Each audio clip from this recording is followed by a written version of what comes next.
What's up sa inyo mga itik? For today's video ay napagdesisyonan ko nang ayusin na tong mga alaga ko na natambak ng napakatagal na panahon. Dahil nga wala akong magamit na service sa tuwing mamamalengke at nangihiram lang ako, naisipan ko nang ayusin, pagandahin at paganahin na tong mga natutulog kong alaga. Halos taon na rin kasi tong mga nakatambak, lalo na tong Honda Click ko tsaka yung Honda Wave. Eto namang gas scooter na to, nabili ko lang din siya kamakailan at naisipan ko ang i-restore dahil mas tipid to sa gasolina, lalo na kung pamalay-malengke lang. Eto nga palang Honda Click ko, dati ko na tong na-restore kaso nga lang napabayaan namin nung nag-Philippine Loop kami. At katulad nga ng dati niya naging issue, naging donor to dito sa aking motor shop kapag may mga Honda Click na may mga issue. Yung mga pyesa nito yung ginagamit pang testing at kadalasan nga hindi na naibabalik sa kanya. Kaya naman kung mapapansin nyo, para na siyang alikabok na may konting motor. Ito naman si Honda Wave, wala pa kasi itong pangalan. Yung Honda Click ko pangalan yan si YT. Ito namang Honda Wave na to, nabili ko to na ganito yung itsura niya, sira-sira na, basag-basag yung kaha. At sobrang ingay din ng makina nito kapag naandar. Sa ngayon pinag-iisipan ko pa kung ano yung magandang pangalan sa kanya at kung ano mga parts kayo magandang palitan dito para tumindig na ulit siya at magkaitsura. Yung ibang mga parts nito okay pa, yung mga gulong makakapal. Pero dahil nga taon na siya natambak, baka palitan na rin natin yung mga gulong nito para safety siya gamitin. Sa pairings niya kulang-kulang na rin, baka ipaparepinta lang natin yung ibang kaha nito, tapos wala na rin siyang tapaludo sa likuran. Kaya ngayon nare-realize ko na sobrang dami rin palang papalitan dito at marami ring aayusin para lang mapandar siya ulit. Ito namang scooter ko, bago lang to dati nung hindi pa siya luma. Sabi ng pinagbilang ko 2 years daw tong natambak. Pero sabi naman ni kuya, naga na raw to dati nung hindi pa siya sira. Kaya naman nung narinig ko yun, hindi na ako nagdalawang isip pa na bayaran to kay kuya. Ang bala ko nga palang gawin dito, pipintura natin yung chassis, papalitan natin yung mga preno, papalitan din natin yung mga sira ng parts tulad nitong makina. Pag-check ko nga pala nito, hindi na siya ma-full start, kaya possible i-stack up na yung piston nito sa loob. Ito na nga pala yung mga ipa-project bike natin. Meron tayo ditong Honda Click. Ito yung dati kong Honda Click na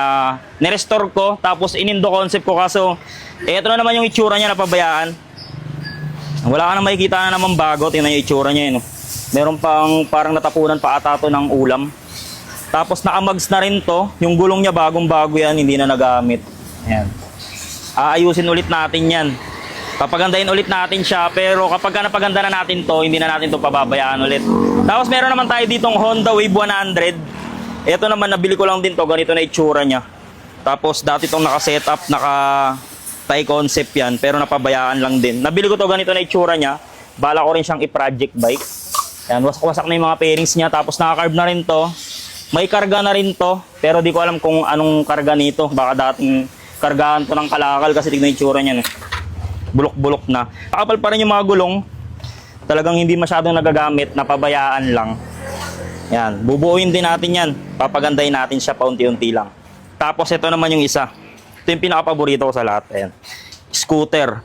50cc lang to. Nabili lang din natin siya kamakailan lang. Ano rin to, bali 2 years tong hindi gumagana. Papaanda rin natin siya, papagandahin natin. Ito yung makina niya. 5,000 yung makina niya yan. 50cc lang yan. Maliit lang yung makina nito. Yan, ganyan lang siya kalit. Tapos naka-pipe na rin. Naka-direct drive. Papagandahin na lang natin siya. Bali, uunahin muna natin dito sa tatlo. Ito muna, dito muna tayo sa pinakamura lang muna magagastos natin. Medyo mahal din siya pero hindi ganun kamahal kasi katulad nitong dalawa na to, talagang gagastos tayo dyan ng medyo malaki. Ito muna yung upisa nating i-restore. Tapos sunod-sunod na yan. Magmamaini-maini muna lang tayo sa dalawa kung ano yung susunod dito. Bali gagawa tayo ng series ng pagre-restore nito. Sa ngayon, ito muna yung kakalasin natin. Papa-powder coat natin yung chassis nito. Let's go.